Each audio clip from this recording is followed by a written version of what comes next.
Hi everyone, this is Emmy from Finking. Today I'm going to talk to you about personal pronouns and the verb olla, which is to be. Minä, sinä, hän, me, te, he. And now let's have a look at the verb to be. Olla. You might remember me talking about the stem of the word. Well, verbs have stems as well. And the stem for the verb olla, to be, is ole.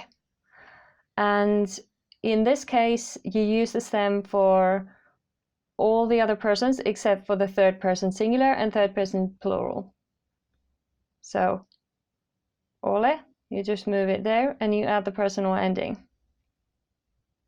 For example, minä olen, sinä olet, and then pay attention to this. Hän is different, so you just have to remember that it's hän on. Me olemme, te olette, and then again, third person plural, that's different. He ovat.